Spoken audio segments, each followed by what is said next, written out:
Well, it's good to see you guys. Welcome to the show. Welcome to Gabbin and Games. It's very nice to have you here. Let us begin. All right, folks, welcome to the show. It is nice to see you for the 31st of March, heading into the spring. This is some crazy shit. We have a big show. We have a lot to talk about. I do want to give you a fair warning right at the top of the show. I understand. I mean, we're gonna talk not too much because there's not much to say, but we're gonna open up a dialogue about the anti-Semitic Crimson Desert accusations, whatever, such as they are, and we're also going to talk about TJSmash and his moronic, in my opinion, ChatGPT usage as it relates to his lawsuit. So I know there will be some of his supporters and their supporters here, and that's fine. You are welcome here. You are welcome to have your opinion. You are welcome to disagree with me. But what I will tell you is if it gets obnoxiously abusive, then we'll just go to subscribers only, and then we'll resolve it with members only chat. So, which is fine, but I just want to let you know that if you actually are coming to discuss these topics that not everybody agrees with me on in good faith, that's great. But otherwise, we'll just get rid of you. Meantime, though, welcome to the show. Did you see the Supergirl trailer today? I saw the Supergirl trailer, the new one. I like it. I think it looks pretty good. She's already in hot water. I don't know if it's hot water, but very famous music video director. Made music with Faith Hill and music videos with Taylor Swift. Made a really good, much loved fan Power Rangers motion picture. It wasn't a film, but it was a short film. He was like, oh, that Millie Alcock girl shouldn't have said that. I think she said something like, I'll just tell you exactly what she said. She was being interviewed for Variety, and they asked her, she said something about she can't really worry about that there are going to be people out there, and she didn't specifically call out men, but some men assume that that's what she was talking about because, men be men, and I guess. But he said, Supergirl Millie Alcock knows she'll face backlash by, quote, simply existing as a woman in the franchise. We have become, she says, very comfortable having this weird ownership of women's bodies. I can't really stop them. I can only be myself. And, of course, that's upset a bunch of insecure incel men who are like, she should just shut up and she shouldn't be political. And I'm like, well, I don't really know what's political about that. She's basically just saying, hey, I'm just going to show up and do my job. And if there are guys out there or girls out there that want to sexualize me beyond just what is, acceptable as an actress and in a skin tight suit. I mean, she knows she looks good. She knows that's part of the appeal. But she also knows that she's a goddamn human being and treat her with respect. And she knows that the fan base, the genre fans, there's a lot of fucking incels in that community. And I'm a fan. I'm not an incel, but I'm certainly a genre fan. And I also happen to, oh my stars and garters, respect women. And so, Alexa, stop. Except that woman, she can shut the fuck up. Yeah, she seems cool. The new trailer dropped today. It looked really good. And, here we go again with these people. It's just, I don't know. They're just miserable losers. So anyway, so there we go. We got Supergirl trailer coming out. I also saw the He-Man trailer. It's kind of like this generation's Krull. If you know, you know. I don't think it's all that impressive, the trailer. I'll probably catch it when it's streaming, but I definitely will see Supergirl the weekend that it launches for sure. Okay. So guys wanting them to look hot are incel losers. LOL, please. No, that's not what anybody is saying. Try to keep up, sir. I think she does look hot. I think she looks super hot. I also thought Melissa Benoist looked super hot. So what? No one in the world is talking about her not being an attractive woman and looking good in the outfit. Not a single goddamn person. But if that's what you took from it, I'm not going to be able to help you with that. So get some therapy or something. Okay.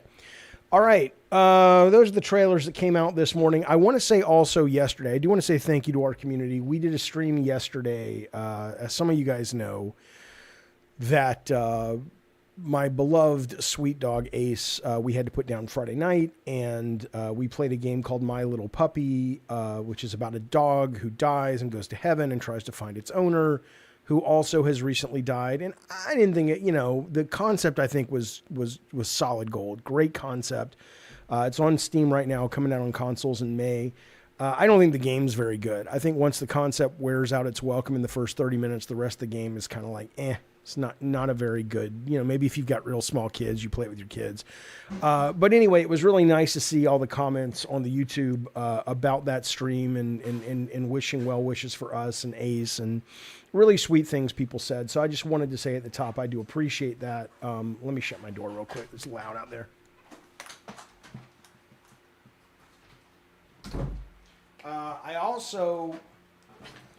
I'll tell you this, we went down to, I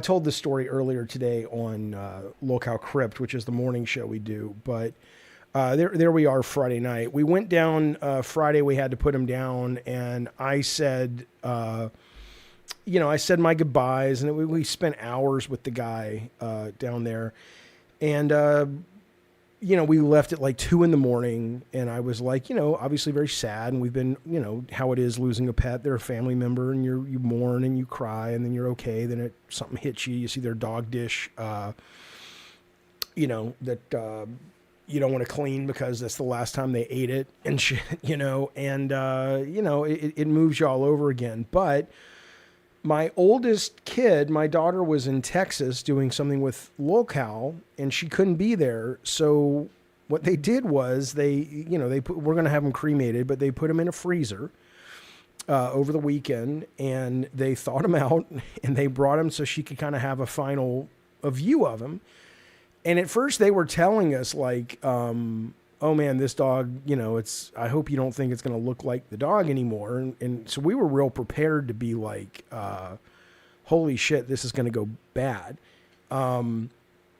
But it was a delightful thing to be able to see him again. He looked like he always looked for the most part. And he was soft, and he smelled like he always smelled. And it was nice to have a couple of days to get used to the idea that he was gone and still be able to tell him goodbye one more time. So, but anyway, I did want to open with that and say thank you guys for being so supportive. As you guys know, if you've lost a pet, it'll come and it'll go.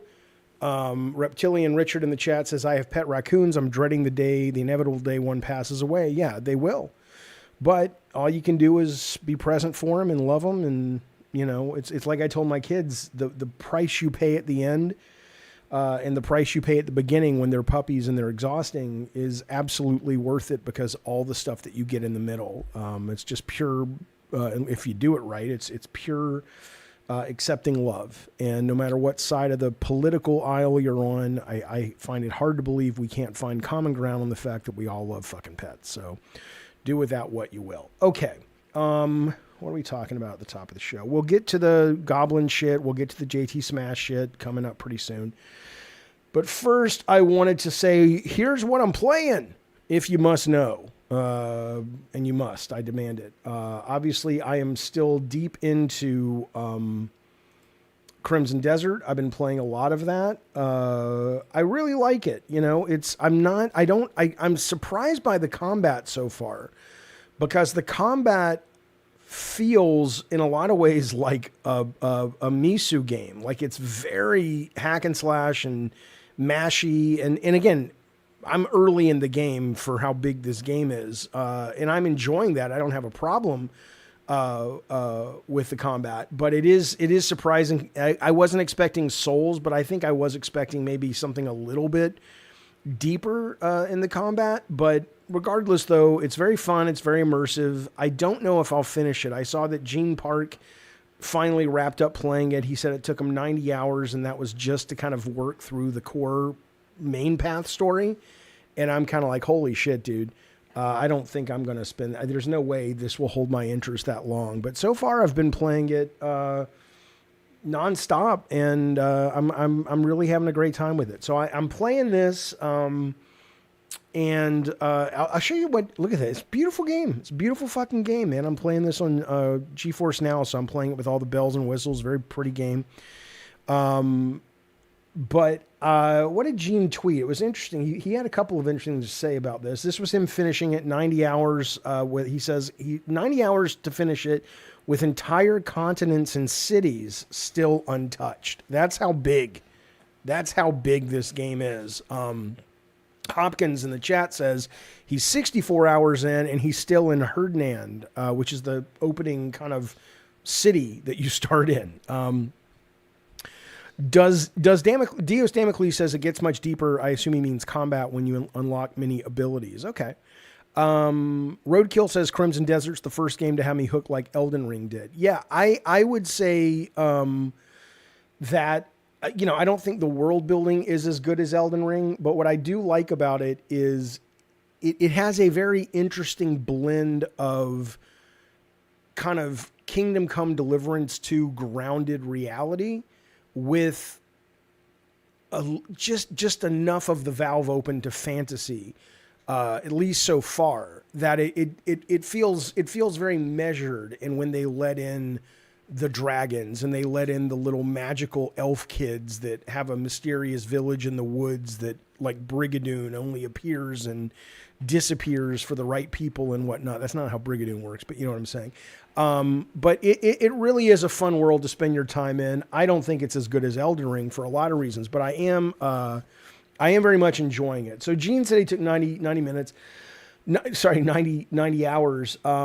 I did want to say this, though. This is really interesting that he wrote. He said, the Game Awards is judged by tons of people on Metacritic. I wonder how many of them will actually revisit or reevaluate their experience with this game, because even though I didn't review it yet, I know my initial view of it was wrong based on 5 hours. And that did strike me as interesting, because it's weird that, if a game can't sell itself to you in the first 30 minutes, let alone 5 hours, that is something that should be dinged on the game, right? And I'm not suggesting that Gene is not saying he won't ding it because of that if he reviews it, or if he decides to give it a Game of the Year nominee, which is what this question to him was about.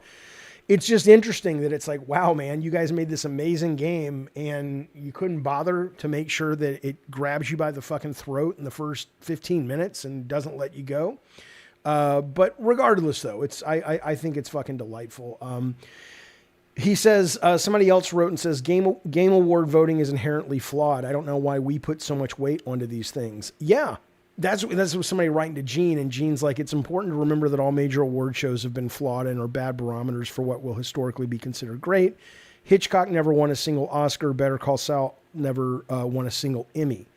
And I've been saying this to you guys on this show for a very, very, very long time. I understand why the Game Awards is fun. It's a fun show to watch. It's fun to enjoy the trailers. It's fun to make fun of some of the morons. But fundamentally, it really is, who gives a shit, right? But I'm enjoying it. I don't know if I could recommend it or not, because I don't kind of know what it is, honestly, at this point. I don't know how many hours I'm into it. I could find out, but I guess I got to open this up real quick. I got to open this to show you something anyway. So let me see. I am in Crimson Desert. I have played 27 hours of Crimson Desert. So I know what it is and that I'm really enjoying it, but I couldn't tell you if it is, it is a wonderful immersive game right now. It's not as immersive as, Kingdom Come Deliverance 2 in terms of sort of the sandbox world simulator, but in terms of just stuff to do, places to go, things to discover, it's real joyful. I'm really enjoying it. Okay. Yes. Did you see the Kingdom Come dev who got fired in favor of AI, says Elijah? Yeah, which makes total sense. I think it sucks he got fired. But honestly, it was the guy or one of the guys that does translation. And this is the real problem with the, would I consider it a game? It is a game. Yes, machine. This is the real problem with the discussion around AI, is that people struggle to separate the practical value with but he's losing his job. It's like, yeah, it's awful. And there's a lot of people that are going to be losing their jobs to AI. But, you know, let's get mad at the fact that we don't, as I've said before, let's get mad at the fact that we don't have social safety nets. We don't have universal base income. We don't, maybe, and if that won't work, we don't have plans in place to allow the fact that people are going to be losing their jobs to this. And what are we going to do about it? That's crucially important to deal with. But frankly, if I was running a development company and I could get good enough translation from AI, why am I going to pay a guy $90K a year to do that? Yeah, so you're missing the point. This is the real problem. Eternal says, Jaffe, stop belittling what people do for a living and have passion for. I'm not belittling it. I'm saying that I have, and maybe it's a little autism. I've never been diagnosed, but maybe it's a little autism. Maybe I'm able to sort of separate the fact that, yes, there is an emotional component to this, and it sucks. And there is a human component to this, and there is a loss component to this. And that can live over here in its own compartmentalized place. And it's like, we have to fix that. That's terrible. And I can also see it from a practical standpoint of, you know, you guys act like businesses were created to give people jobs. Jobs were created to give businesses workers so those business owners can make money. And I'm not saying I like that necessarily the way it goes down usually in this, at least in America, but you know, that's what they do. Jaffe, did you see S-Box, the Steam? Wait, this is from Wayne B., member for 35 months. Thank you, buddy. He says, Jaffe, did you see S-Box, the Steam creation tool? I don't know what that is. So I don't know. It's not entirely emotional, says Eternal. It's harming the planet and every living being. Well, I don't really know if I agree that it's harming. Or if you're talking about the environmental footprint issues, sure. But so are airlines. So are automobiles. So are cows. And again, I'm not saying we shouldn't do something about it. But to act like this is where you want to plant the flag, there's a lot of places we could be planting the flag. This one just seems to be the one that is the cause of the day kind of thing. They need us, no, though, says Craze. No workers, no business. Sure, maybe. Or no workers, no customers, because who can afford to buy it? I'm with you. I get it. But, you know, anyway, that's my stance. So people who paint me like Jaffe doesn't give a shit about the people losing their jobs. Sure I do. Sure I fucking do. I'm just saying that two things can be true. Yeah, I don't want to do the AI debate anymore. Let's move on from that. But not that I'm like, oh, I don't want to talk about it, but I know you guys know my position and what else am I going to say and what else are you going to say? But what I will do before we get into the first news story, which is talking about Summer Games Fest, and should I contact Keeley and say, I want to go to LA to play some of the games to report back to you guys. I'm not sure how I feel about that, but I do want to say the other game I've been spending a lot of time on is Retro Rewind, which is the video. I told you guys about this already, but it's on Steam right now. I don't know if they're going to be putting this on console, but it is the video game store simulator set like in the 80s, early 90s, and I'm having a great time with it. I love it. I briefly am going to show you my video store because I'm very proud of it, and I love it very much. And then we're going to move on and get into some Summer Game Fest and Xbox news. But I got to show you this because I am playing this, and yes, do I recommend this game? Very, very much. I recommend this game. Hang on, let me move it over here. If I can, there we go. This is Retro Rewind. The game itself is exactly what you think. It's a basic, very well made, but very been there, done that store simulator. You've played it a million times. But when you have this theme and it's really polished, I'm loving it. So you can make your own little sections. You get movies. There is a mod out right now that will make real movies come in. It's a little buggy at the moment, so I'm going to kind of wait before I do that. The new release this week is The Color Violet. There's my very small but growing adult section. I added a sci-fi horror wing. Come on, there's the Christmas section. It's starting to grow. We got ourselves the coffin. I wish the coffin animated or did something like the robot. You get near the robot, it starts moving. And then it's cool. You can get, I've hired my first worker. She's working with me. You can serve popcorn and slushies, and it's just a little delightful. It's a little fucking delightful experience. You know, I'm going to order an arcade machine pretty soon when I unlock it. I haven't unlocked it yet. There's lots of unlocks. There's lots of special events. Friday the 13th for horror movies. People are seeing UFOs on the 18th of this day, so your UFO sci-fi movies sell more. You've got a porn dealer that comes through every Thursday and Tuesday night. You can go out in the back alley and meet him and buy your adult movies and shit. It's pretty cool. Damocles says, what sales must games like that hit to succeed? This was made by two guys, and I don't actually know what they've sold through yet, but they had some really good PR for it. It's selling really well. It's been in the top 10, at least for the first week on Steam when it released. My guess is these guys probably need to sell, because this goes for about, let's just say for the math, it's a little over 20, but let's just say it's $20, and this game probably cost these guys, you know, I don't know, let's just say with everything, $380K, $400K. So, how's that work? Let's see. So 380. Okay. So Alexa, how many times would I have to sell an item that cost $20 to bake back my investment that was $400,000? You'd need to sell it 20 times. That doesn't make sense. 20 times? If it was cost $20, then I would make $400. I need to make $400,000.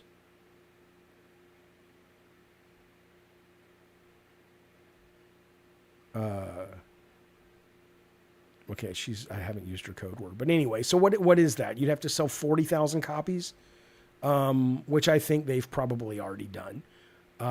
So yeah, it's all profit now, most likely. So it's good stuff. I highly recommend it. Okay, so I'm playing that as well. Let's close this down, and then we'll get to some video game news, my friends. Hey, Natasha, how are you, buddy? Good to see you from this morning. Jaffe's AI thumbnails and vibe coding caused PS5 console price hikes. You goddamn right. If all these greedy billionaires and corporations want to replace workers so badly, then give a universal income to live off of. Is Eternal? Yeah, absolutely. Okay. Is it 20,000 copies or 40,000? I don't know. Something. S&D equals sandbox, Steam creation engine. Think Roblox, but for Steam. Okay, Wayne B, thank you for the super chat. What's it called? I'll enter it right now. We'll look at it together. I have not heard of it. Give me the name of it. But here's what is interesting, though. If, you know, there's an article coming up, and again, I'm not going to say, I did upgrade her, Roadkill. My Amazon product is the Plus version. She just shat the bed on that query. You know, there's an article coming up. I mean, Jason Schreier, little Jason Schreier in Forbes, I think it's Forbes, wrote this about how the game industry, and we know this is in trouble. John Romero, Brenda Romero were at, I think it was GDC, and their quote that's going around the internet right now is, the game industry is more crashy than it was back in the 80s, and they were there for the 80s crash. You know, it's really, really bad. But I got to be honest with you. There was one article I was reading about a guy who's was the head of audio at like Blizzard or Bungie or whatever. And this guy's been out of work now for a year. And, you know, it's not like a lack of talent. We just saw there was 1,000 people laid off from Epic. This is not the business that you want to go into. Making video games may very well be. But again, when you can look at you and a couple of your buddies getting together and making a game like Retro Rewind and selling, let's just split the difference and say 30,000 copies, and you're into profit, why would you ever? You would have to be enticed like a motherfucker to get into, like, I'm going to go work at Naughty Dog. I'm going to go work at Rockstar. You are out of your goddamn mind. You are out of your goddamn mind. I don't know what's wrong with you. If you the job stability never really was there, but it's certainly not there now. I just can't get my head around it. But yeah, you here, make this shit. Make this shit. You'll be great. You'll be goddamn great. So Wayne B, did you tell me the name of this game or not? Steam Blocks is what it's called. All right, let's take a look at it real quick. I don't even see it. It's not there. Steam Blocks? Blocks Path? No. B Logic? I have no idea. Is it B Logic Blocks? Maybe? B Logic is an electric sandbox. You can create anything, build circuit. No, this can't be what you're talking about. Anyway, but the point is, though, we are going to be there sooner than later. Thank you, Wayne B, for the super chat. But yeah, we're going to be there sooner than later, where you can make your own games, but we're still going to have pro-made games. But I just want to say, though, when you do look at stories like, where is it? Like I was saying, Deus Ex and Unreal Composer says he submitted 50 resumes and gotten 1 interview in the last year. Worked on Wasteland 3, Neverwinter Nights, huge contributions, and he can't find a fucking job. But what is interesting is that story I was talking about by Schreier was listed in NeoGAF, and most of the comments, so maybe people are coming around and getting it. They're like, I don't know why you would work in the industry. You're not even rewarded for being good at it. This guy says there's too many games, certainly at the cost they are. You have a higher chance of getting laid off from your job now. How many gaming companies are closing their offices? A lot. Cunt is talking as if journalism isn't on the chopping block. Every industry is fucked. Bloated studios. This is across the board. Considering a game can be a commercial success and development team can still be subjected to layoffs, I can't imagine anyone on the outside looking to get in as a creative would look at this industry and say, yeah, that's where I need to be. So I'm frankly glad. I am frankly fucking glad that people are starting to wake up to the fact that this is not the business to be in at that level. Oh, it's literally called, it showed up for a moment. Subox. This is a terrible. Our spiritual successor to Gary's Mod. This is a game creation platform. Play, create, and share games. And I assume, it's not out yet. Comes out this month, next month. I assume that there are games that are already available when it launches. That's pretty cool. So it's going to be like Roblox, but for like adults that play on PC. Okay, that's pretty neat. Are there ways to monetize it? Are you able to make money? The solution is indie games, says Red Sheets. You're not wrong, but that was the solution for the crash. What I was going to say is there is a correction coming, and I absolutely think it is a good thing for the industry. This is, again, where people get mad at me. It's not good. People are losing their jobs. I know, Pumpkin. I get it. No one's saying that's good. What I'm saying, though, is that the industry got bloated. The industry got convinced that what people want primarily are effects and graphics and big bloated 500-hour games and this, that, and the other. And it's great to see that the consumer eventually caught up to what a lot of us have been saying for, a decade, which is these are not games. They function as games. They're fun. I'm not shitting on them, but there are other mediums that do what they're doing better. They should focus on systems and mechanics and gameplay, and they'll do just fine. And that is inevitably what is happening with this correction. So I do think it's going to be good. Eddie T says, I want more AA games like during the PS2 era. They were more creative. You have them. A lot of people either aren't aware of them or they're just not interested in actually what they're saying they're interested in, Edward. Because look, what is that game? Ginsh Attack. Right? Is that how you spell it? Ginsh Attack? How do you spell that goddamn thing? The thing with the bus, the goddamn, how do you spell that goddamn thing? All of those games that you're asking for are there. And a lot of them are on console. They don't come as quick and fast to console as on Steam. But those games are there, man. And every time I hear somebody ask that, going, I want games like that, I'm kind of going, I don't know if you really do. Dinshin Attack. Yeah, you might, Eddie T, but I'm saying most people, Dinsh Attack. I mean, this is exactly what you're asking about. And the demo is available, and it's a goddamn blast. But, you know, whatever. What are you going to do about it, right? I don't know. Nothing, because nobody, you know, hopefully these games will do well enough. Tormented Souls 2 is a great game like that. There are absolutely plenty of games that are AA games being made. Whether they're being bought and talked about, I don't know what to tell you. But there are wonderful ways to find these games on Twitter. And I do recommend it if you really are serious about finding games like this, because they are out there and they are legion, and they are really, look at that. I mean, how do you, come on. This is a Dreamcast title if I ever fucking saw one. It's beautiful. So Golf Franchise says, is this a long rant getting to the point that you will resurrect Zipper and make a SOCOM remake? Well, they kind of already made a SOCOM remake. Look at that. Look at that goddamn beautiful trailer. Look at this guy. And then, again, you can play it right now if you want to play it. If you play the game ready or not, I understand that it's SWAT members, but this is the spiritual successor to SOCOM at a mechanics-based level. I understand there are some differences, but I mean, let me get to the gameplay. Nobody gives a shit about this. This is basically, oh, come on, man, get to the gameplay. I don't care about your story. Jesus fucking Christ, man. I'll just show you the main one.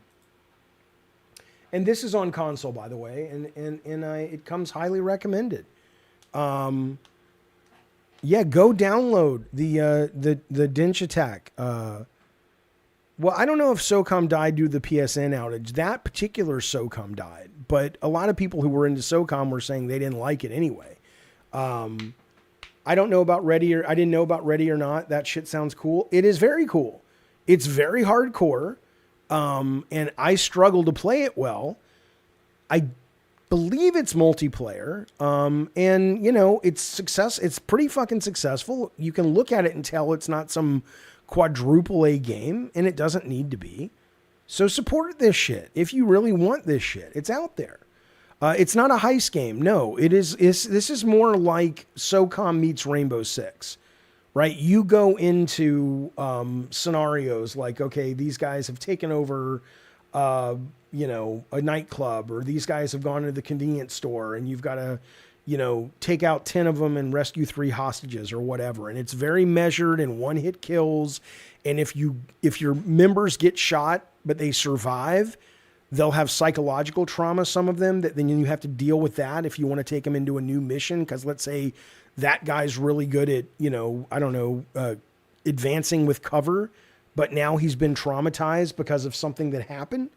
That will come into play as well. It's fucking neat shit, man. It's neat fucking shit. Okay. But speaking of the big games, my delightful friends, we've got the Xbox Game Showcase that's been announced coming up June 7th. On that same day, right afterwards is E-Day. Apparently they're going to be showing some Fable stuff, some Forza stuff, hopefully some new stuff in the main showcase, and then we're going to get a deep dive, such as it is, into E-Day directly after that. So that's exciting, and I forgot that is designed to dovetail into the Summer Game Fest. And this may be because, you know, I know Jeff, and I've never bothered. I don't go to the award shows, but I'm thinking about maybe I will go down to Summer Game Fest play days, because it might be neat for the show to get some video and shit like that and play some of these games. But I don't know. It may not be worth the time. But maybe if I'm in LA, maybe we'll do a meet and greet down there or up there. I'll play some of the games, get some video and whatnot. But this is all coming up in a couple of months. So that is exciting. If you're not aware of it, certainly we'll be covering it on this very channel. Okay. I'm still mad, says Eddie T, we didn't get Rainbow Six Patriots. It was controversial back then and wouldn't fly today. I don't even remember what it was. Let me look up Rainbow Six Patriots.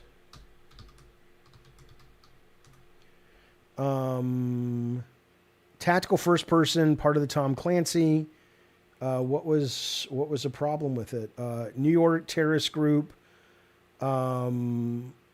Judge, jury, executioner avenging alleged victims as Wall Street corruption. Oh, that's cool. That would have been neat. David Sears was the goddamn director. David Sears directed SOCOM.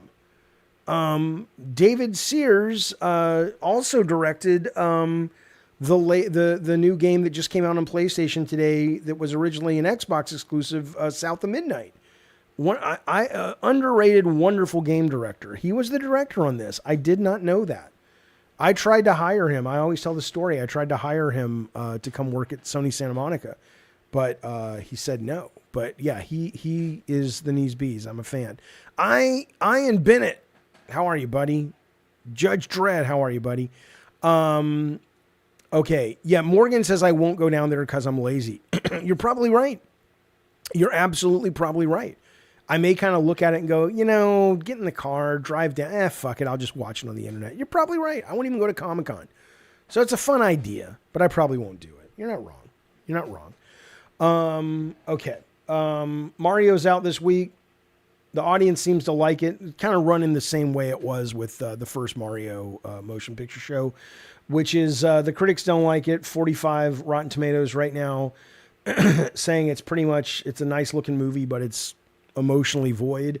That's how I felt about the first movie. That's how I feel about most movies from this company, not Nintendo, but the guys who make the Minions, whatever they're called, Imaginarium or I don't know what the fuck they're called, but that, so there's no surprise. I'm sure a lot of people will be seeing this. I bet it will do incredibly well. I probably won't rush out and see it, but I will go out and I'll watch it when it streams. Maybe I even won't. I probably won't. That's the goddamn truth. The first movie I wanted to see out of the novelty of it, but I didn't think it was a very good film. I thought it looked great. Had a lot of good fan service. And I do like the fact that this movie has like Fox McCloud, and there are, now it's at 43, not 50. Somebody in the chat says, Rocker Matt says it's actually 50 now. Illumination, right? But I'm sure it'll be a good movie. I'm sure if you take your kids, and I'm sure if you, are looking, if you're a big Mario fan, you're going to love it. I don't think it's not going to be some offensively awful film. But I certainly don't think it's, I don't need to go out and see it. So anyway, that's out this Friday. New Lord of the Rings game coming from Tomb Raider. These guys are busy as shit, I guess. Crystal Dynamics. What I liked about this reporting though is, and they don't really know what it means, Embracer's funding it because they own Crystal, but they said that the game is aiming to compete with Hogwarts Legacy. So they weren't specific about what that means, but what is pretty cool about that, if what I think it means is what it means, which is they're going to spend a lot of money and they are going to make a really big, gigantor open world, Lord of the Rings game like Harry Potter was. And sometimes it's great when video game companies spend a lot of money. This would be a case where I would be like, yes, very much. Please spend a lot of money. I want that, please.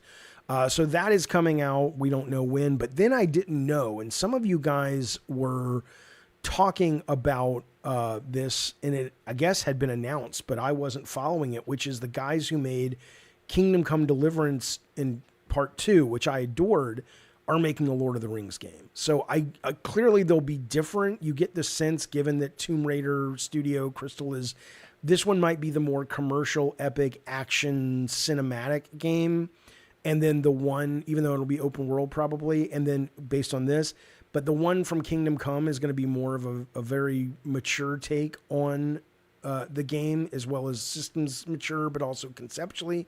I think that's fucking great. I didn't say it was Monolith. Monolith isn't making it. My understanding is Kingdom Come Studio Warhorse is making a new Lord of the Rings game. I don't think I said it was. Did I say it was Monolith? I don't think I said that. Maybe you're talking to somebody else. Let's see. But you're talking though about just kind of jumping back briefly to Mario. Why would you give this movie to be reviewed by adults for a kids movie? I mean, that's not a very good. That's coping, in my opinion. Look, there are great movies that are primarily intended for children that also work for adults.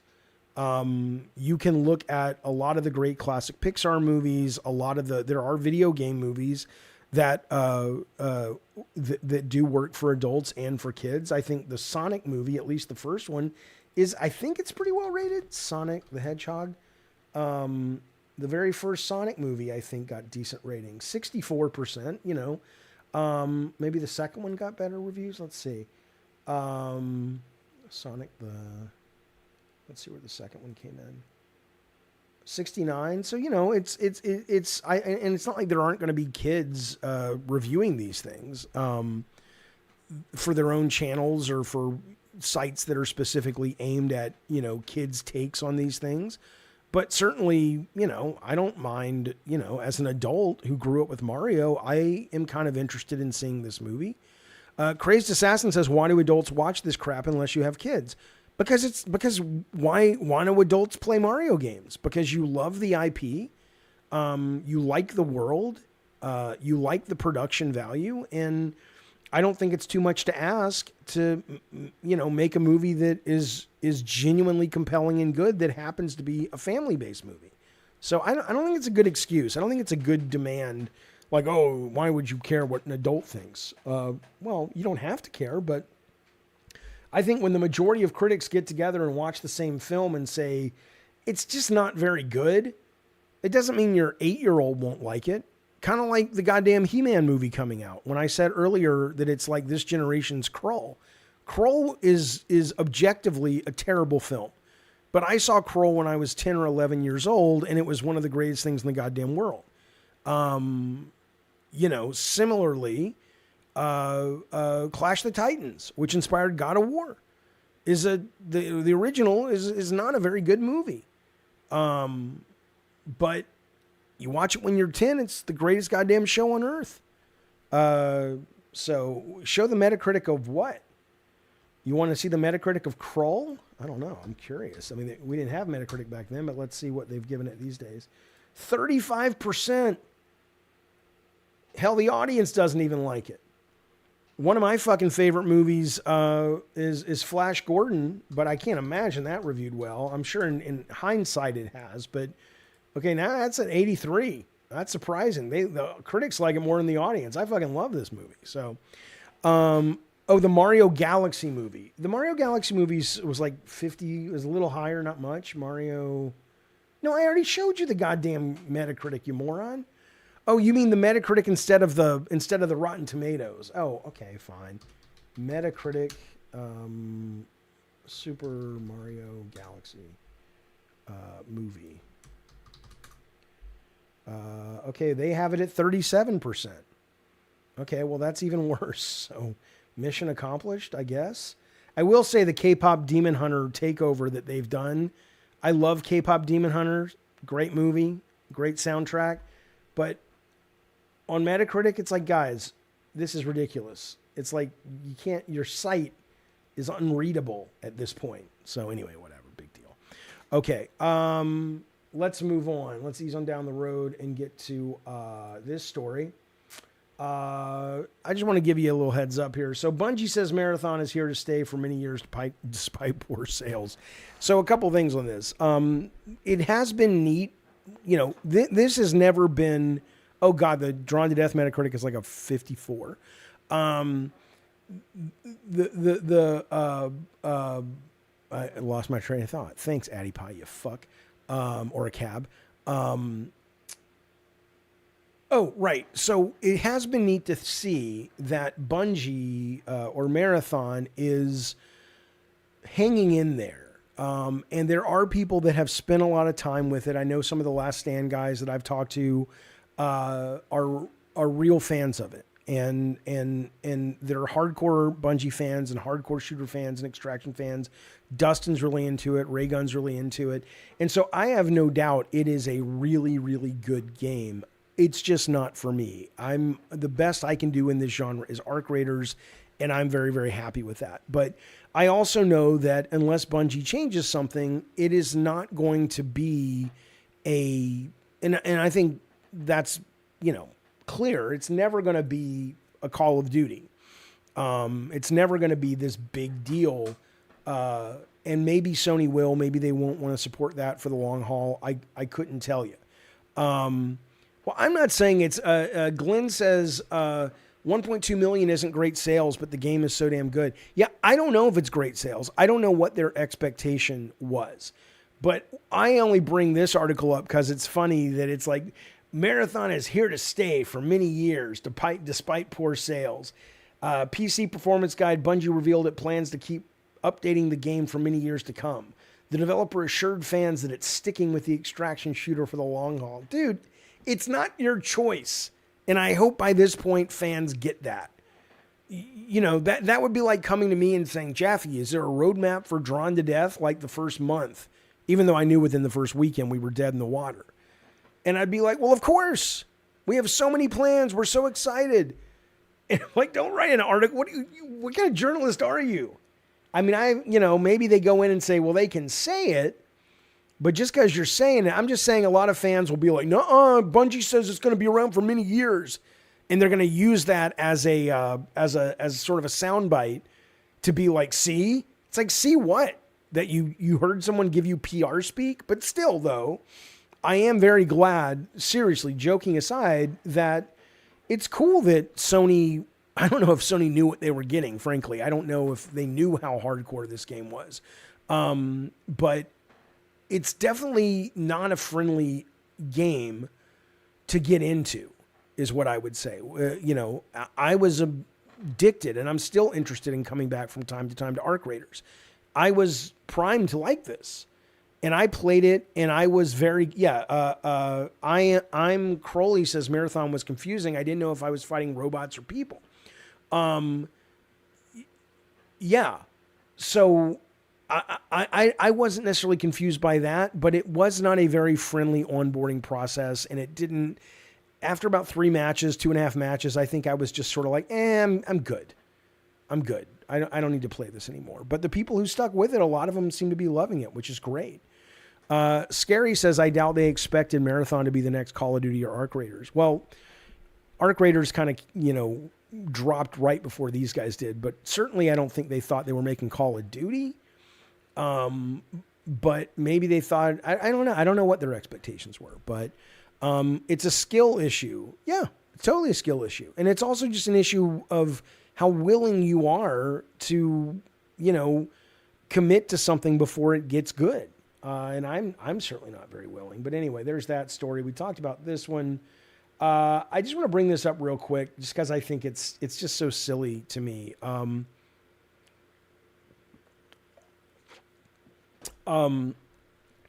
Xbox adding Copilot AI to consoles is, quote, horrible in so many different ways, says former Valve dev who worked on Half-Life and Left 4 Dead. Do you hate yellow paint in games telling you where to go? Hang on, Xbox has something for you. And he was kind of lambasting it and this, that, and the other. And but then he goes on in the quote to say, it's horrible in so many ways. It's not needed. There's a culture and a community that forms around, like when there's a hard problem to solve or a puzzle to figure in a game. That's why people come back to the community. That's what people form around.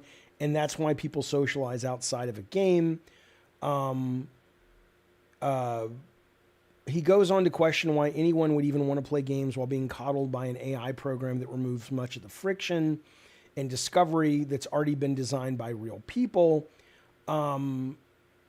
And what's funny about this to me, though, is I have and had the same problem with strategy guides. Like, I love strategy guides now because more often than not, they're art books before they're strategy guides. Like, I have a bunch of the From Software ones, and even these beautiful ones from Toon and Fairweather. Look at this. This isn't really a strategy guide. This is just about the lore of Elden Ring, which is my favorite game of all time, right? Just beautiful edition. And it's like, but when we were talking about like Brady strategy guides and shit that told you how to play, the younger generation had no problem with that, and the current generation is going to have no problem with AI. I'm sorry, but I'm playing Crimson Desert right now. I mean, look, if the game did its job and the game actually explain what the fuck you were supposed to do. So many game developers have really dropped the ball. They either give you a mind-numbingly dull tutorial, or they tell you almost nothing. Strategy Guide says V8 were important for games like early Tomb Raider. They were, but they weren't needed to be. They shouldn't have needed to be. A game should tell you all you need to know in the game. And if it doesn't, then it's a failing of the game. But I didn't hear anybody complaining about it. Like, it always infuriated me when people would walk into GameStop and buy God of War, and they're like, would you like the strategy guide? And I'm like, motherfucker, they don't need the strategy guide. They don't fucking need it. I designed it with the team to make sure that the game gave you what you needed. And if not, then that's a failure on the part of the goddamn game. But people were fine with it, and that's fine. So I think they'll be fine with the AI as well. And frankly, thank God that there has been Google and Gemini and all that for Crimson Desert. Because that game, I was playing the game the other night. I'll show you. Now, maybe you guys intuitively understood what this is. Let me bring this up real quick. I just want to show you the screen grab because I had to feed this in to ChatGPT or Google the other night. And I'm like, I don't understand what this is. And it is here. Let me put it here. It's basically the way they communicate weapons in the game, right? And in this case, I was seeing these green numbers, 16 plus 8.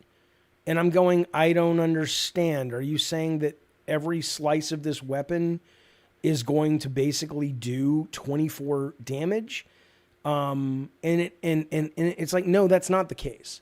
What it means is that this weapon currently does 8 more damage points than the weapon you currently have equipped, which is totally fine. But that's not clear. This plus 8 in green looks like you're getting plus 8. Refinement isn't really clear either until it is clear when you read about it on Google and you're like, oh, if I take my weapon to a weapon stone, then I will have a plus 5 or a plus 8 or whatever. But the game doesn't tell you that.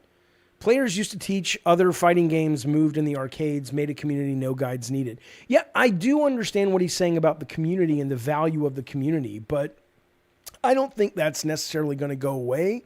Like, okay, so Mike, you're saying that was intuitive. You saw the plus 8 and didn't think your weapon was doing 16 plus 8, which is 24. You thought it meant that weapon will do plus 8 more than what you currently have equipped. Machine XP says if you have the Xbox Game Bar on PC, you can use Copilot directly in the game you're in and ask them to help you. No. Right. I actually think their Copilot is the worst of them. I think so far Gemini has been really good. And then there are some fun things you can do.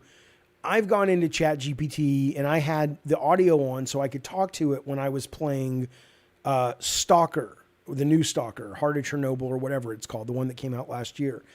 And I told the AI, I have a video of this somewhere on the channel, but I told the AI, hey, pretend you're in this with me, play an NPC character. And so it wasn't just telling me about things I was confused by, but it was like having a little Jiminy Cricket on my shoulder that stayed in character, which, I mean, that's the future. I think it's pretty fucking cool. Mr. K says, Jaffe, you don't read explainers on screen in text form. Like when you played Soulsborne games, you didn't read any of the stats. No, that's not true. What I didn't read, was all of the lore dumps of a lot of the items in the game. I did try to understand the,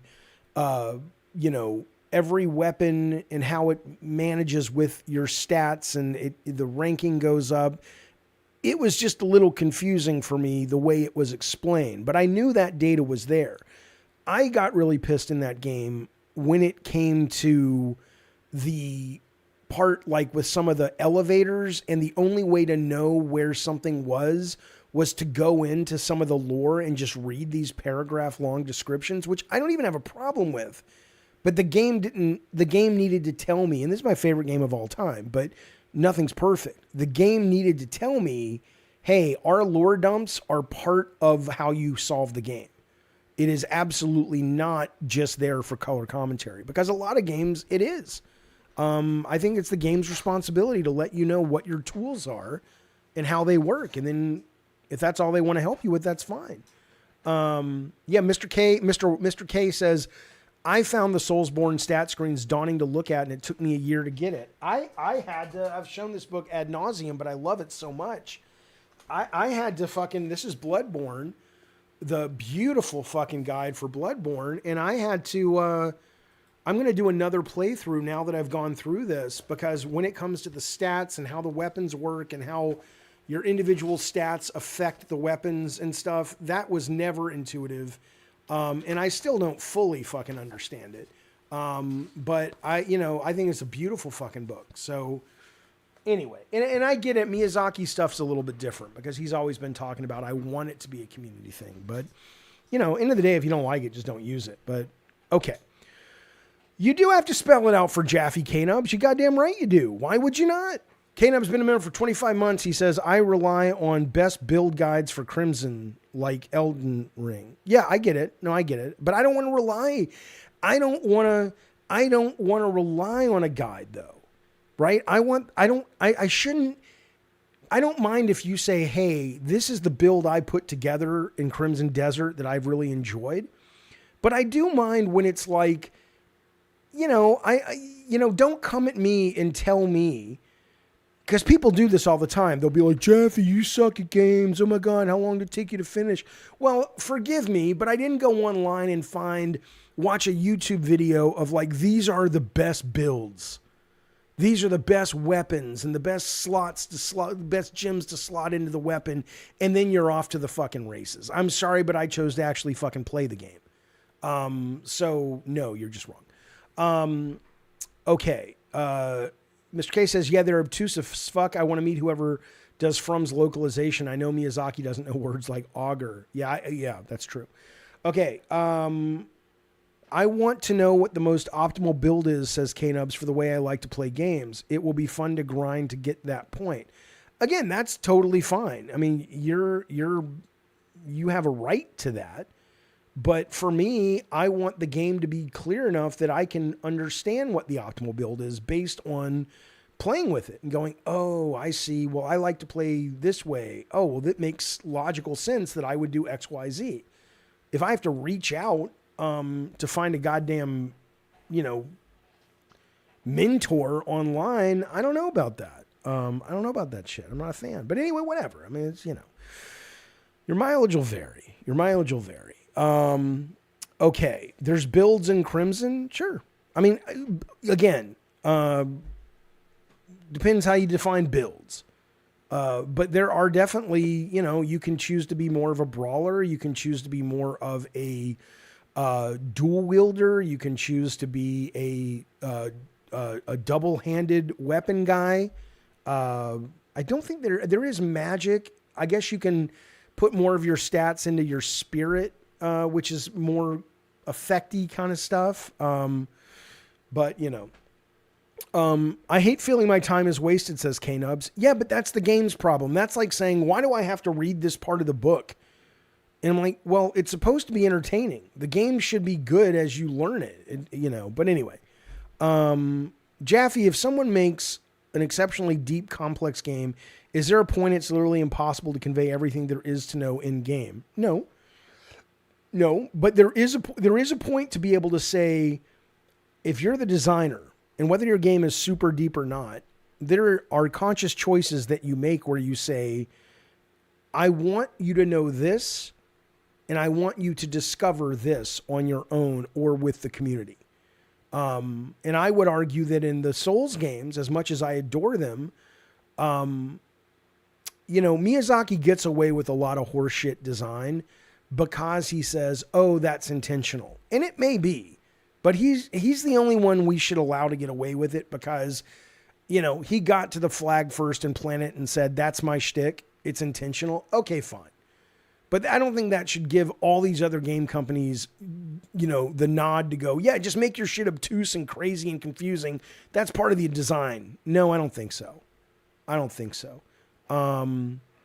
Okay.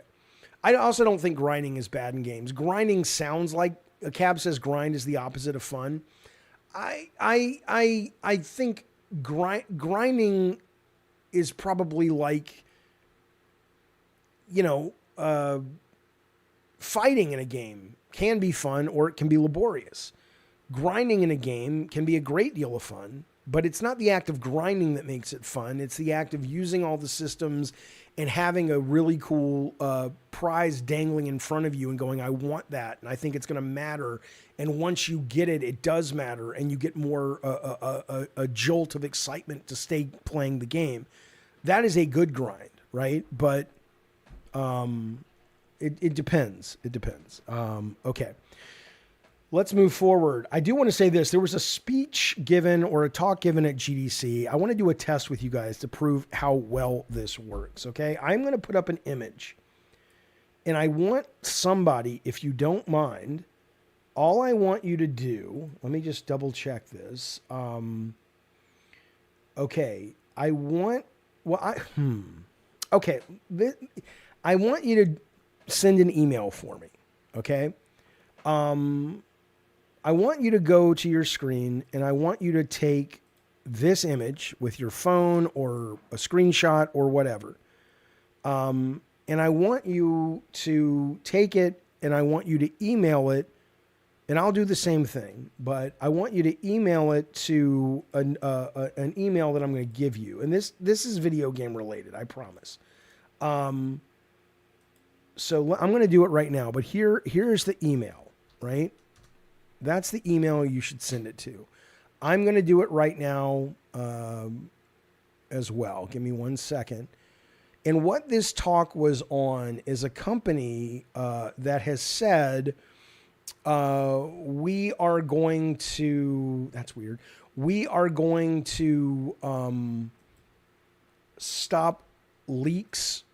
And we are going to stop leaks, in this case, in the video game industry, but they're also going to be able to do it in, in this case, they're doing a Supreme Court leaked document because there's lots of leaks and these companies have no idea who did it, right?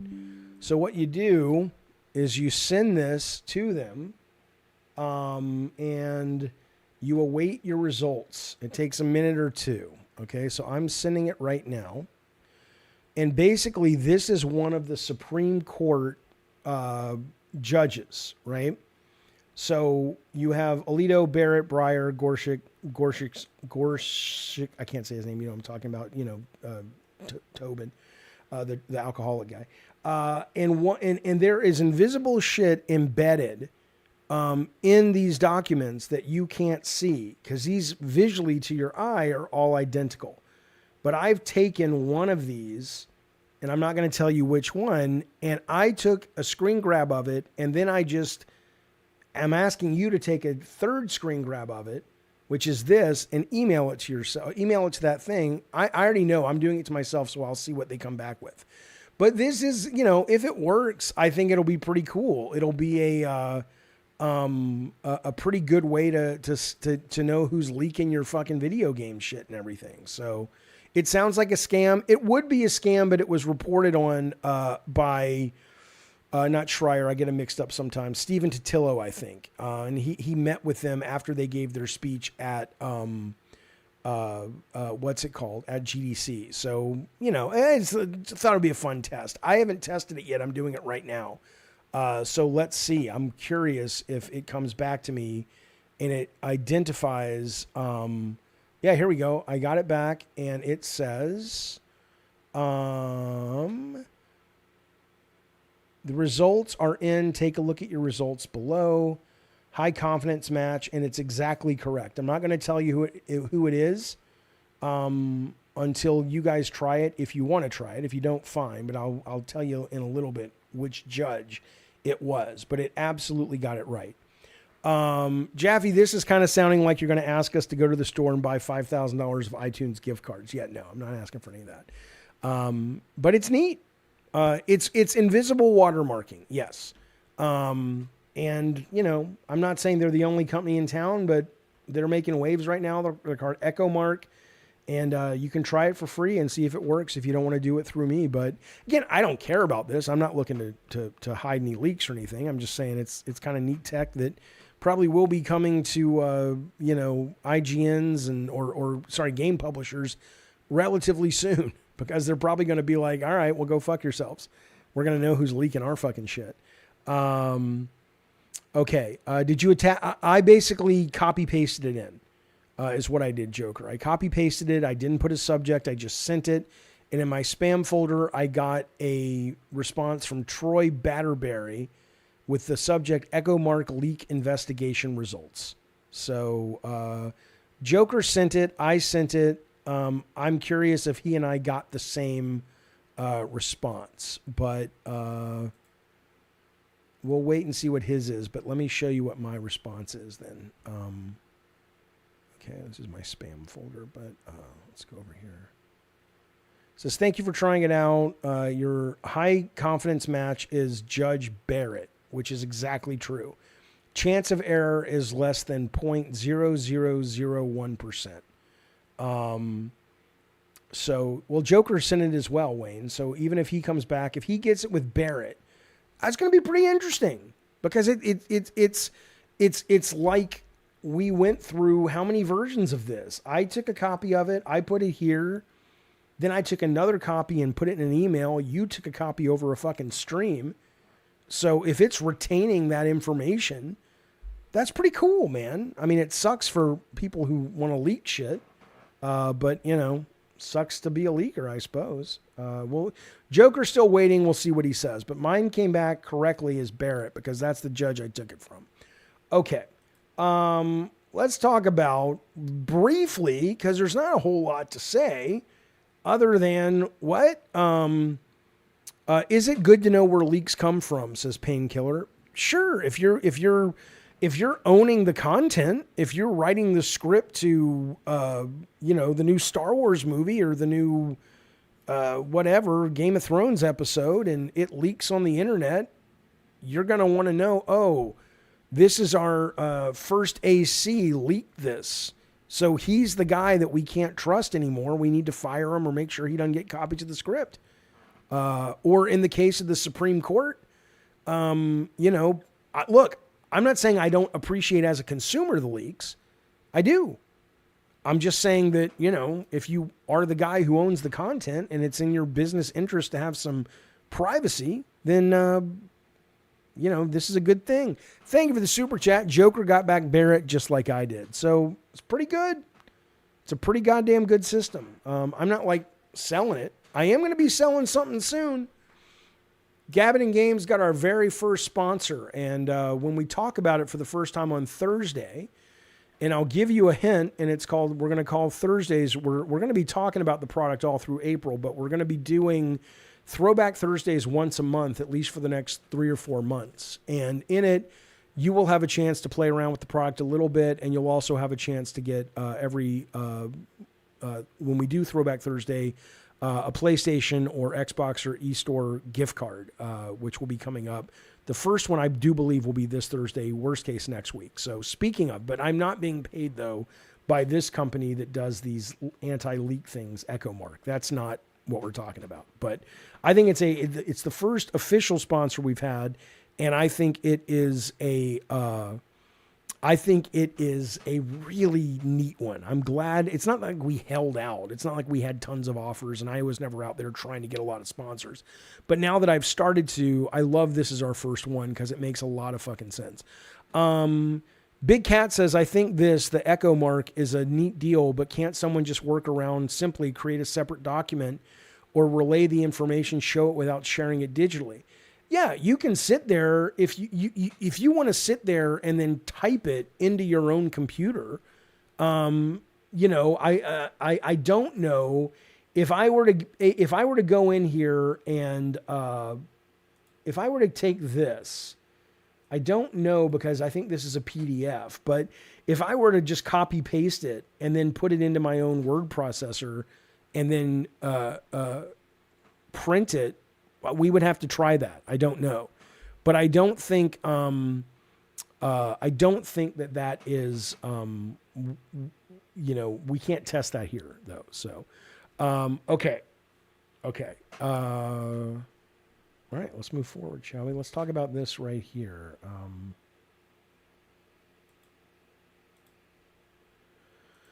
So, as is the case, people like to make a lot of hay about nothing, and so I will choose to make some hay out of it as well. So I'm playing Crimson Desert, which I've made it very, very clear that I really like. I think it's a great game. Will I finish it? Probably not, but I'm barely finished anything. But what did I say, 20-something hours into it, and I'm still enjoying it, right? So I come across this group of characters called the Gold Leaves, which are, they run a merchant company in the game. This guy is the leader, or eventually becomes the leader. And I said, I'm loving Crimson Desert, but come on, this is some anti-Semitic shit, or at least it sure feels like that. Which, hey, that's your right. I support your right, but I don't have to like it. The Nose, which is the classic kind of, anti-Semitic, Jew guy doing this, which is from a propaganda that white supremacists have put out. The Nose, the Job, meaning they're merchants, the mission name, which is called something of greed. I forget what it was called. And calling them Gold Leafs, you may as well call them Goldbergs. And I make it clear. I follow it up. I'm like, look, I'm not mad at Flames of Greed. I'm not mad at the game.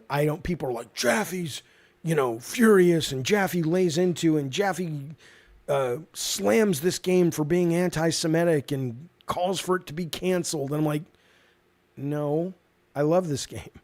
I'm just pointing out that, to me, this kind of checks a lot of the boxes, and people, which I thought was so interesting, because this is kind of the narrative that, when somebody has watched a streamer like an Asmongold or maybe even a JTSmash guy or whatever that has a decent enough following, when they've watched them, because you get into these situations where they're just parroting back the same thing. And what these guys are parroting back to me ad nauseum is this idea of like, you're the anti-Semitic guy because I don't see a Jew there. I just see a goblin. The fact that you would see that in a goblin is ridiculous. That means you're anti-Semitic.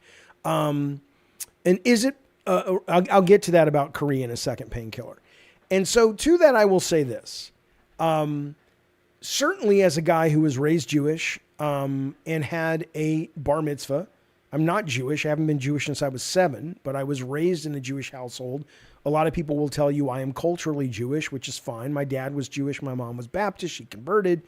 But regardless, though, I can tell you I'm not ignorant to the ways of anti-Semitism, and certainly not where we are at in the culture right now. I don't support Netanyahu. I think he's a war criminal. I think we should, I believe in a 2-state solution for Palestine and Israel. And I think Netanyahu should be in jail. And I think the Israeli government has way too much influence and power over our own government, and it's a problem. Okay? All of that can be true. I can still love Crimson Desert, which I do. And I can also still call out this trope. If you look at, and frankly, Kingdom Come Deliverance 2, which I talked about earlier, also has kind of a Jewy merchant character. And I give Kingdom Come Deliverance 2 a little bit more grace because it is so focused on being authentic. And because the Christian religion forbade Christians from handling money and dealing with money, it fell into the hands of the Jews because their religion didn't make it against God to barter money. And so in Kingdom Come Deliverance 2, when you've got a guy who is clearly a Jewish guy, I think he even identifies as such in the game, and he's the money guy, I'm like, well, that's probably them being authentic. I didn't think they were being insulting about it. And I think if you're in Korea, the fact that some of these guys are like, dude, it's a fucking goblin. I'm sorry, you're just not smart enough to have a conversation with me. And I don't mean to be condescending about it, but you don't, yes, I know it's a goblin. I understand it's a goblin. And I also understand that there's a very high chance that the people in Korea have just simply, this has been inundated and this has been sort of concretized into our culture. And they don't even know what the anti-Semitic tropes are about the goblin character. John, I'm not going to pretend to be an educator on this. I don't want to give you wrong information, but I would say, go watch Jon Stewart when he's talking about the goblins in Harry Potter. They're the money guys. They have the big noses. They're the greedy ones. They have the big teeth, and they look a lot like these guys. And do I think that the Koreans are anti-Semitic? No. As a people, no. I don't think most people are anti-Semitic as a people. And do I think they need to change this? No. But do I think that this is a reflection of those anti-Semitic stereotypes? Yeah, I do. And so what? I don't like it. The more you know, if you know better, you do better. So maybe don't do it again if you have a problem with it. But people have to make something out of everything. In fact, my very next tweet after this was like, I defend the game. I'm like, I even said, let me see if I can find that tweet. I even said, if it turns out this was a conscious anti-Semitic thing, I said, I understand Twitter's the new 4chan, so I don't really know what I expected when so often any comment beyond this rocks or this sucks is like discussing algebra with a sea monkey. I also understand I didn't say they should cancel Crimson Desert. I said I'm loving it. I am, and it's wonderful. But I also think their portrayal of the Gold Leaf folks plays hard into anti-Semitic tropes.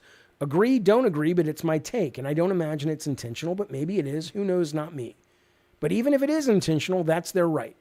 I don't agree with it, and I don't like it, intentional or not. But I support their right to express their views and their art. Why can't it just be that? Why can't it just fucking be that? But of course, because I was in the locale Discord earlier, and they said, oh, Smash JT made a video about you. And I don't watch his shit. He's blocked on my Twitter. I don't have time for it. But what did he say? Yikes, Jaffe creator loses it over Jewish something. And I'm like, I didn't lose it, you fucking idiot. You fucking moron. I'm losing it over you being a fucking rage bait idiot.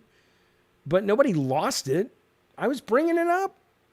Thought it was interesting. Thought it was worth talking about. Yeah, One Pump Man says, I'm surprised how many people acted as if it's a new take. I've been hearing the Goblin Jew thing since Lord of the Rings. It's a thing.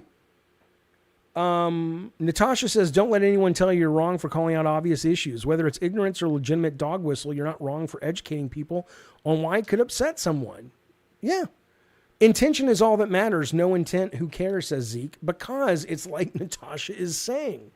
Let's say for the moment, there was no harm, no foul when it came to these guys doing this. And my guess would be there was no harm, no foul. I love it. It was a great thumbnail. There was no harm, no foul. I absolutely believe that. I don't think these guys were out to harm anyone or make They could be, and they have a right to, but I don't, But ultimately, though, even if there was no harm, that's what makes it worse. In some ways, because it seeps into culture and it becomes insidious and you don't even know why it is offensive. And so it's worth talking about. There are people that will do blackface and they're like, what's the big deal? I don't have anything against black people. It's just funny, they'll say. But they don't understand the pain of where blackface comes from. They don't understand the history of the minstrel shows and how dehumanizing it was and how a lot of the black servants and sometimes slaves, of course, had to sit there and be totally okay with it while their entire culture was being lampooned and they were just supposed to be like, oh, that sure is funny. it's not about their intention. It's about, like Natasha says, it's about educating people to things. Anyway, so I did want to bring that up. It hasn't even offended me, Doug. Doug says it only has offended you so far. It hasn't offended me. I would be more offended if Steam said, we're not going to carry this game.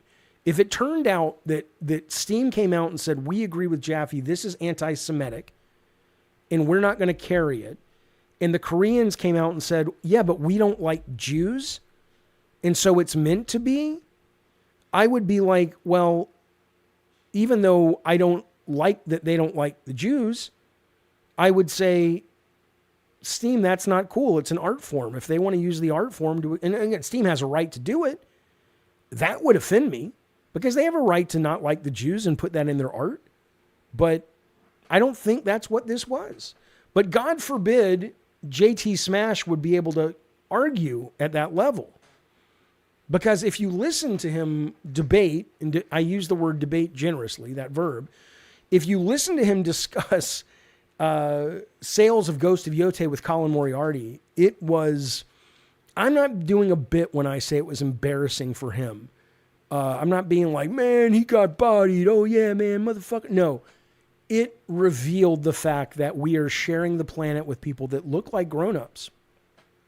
And they have the intellectual evolution of like a 14-year-old. This is a grown man with children and a wife who, in my opinion, has not intellectually evolved beyond most middle school kids.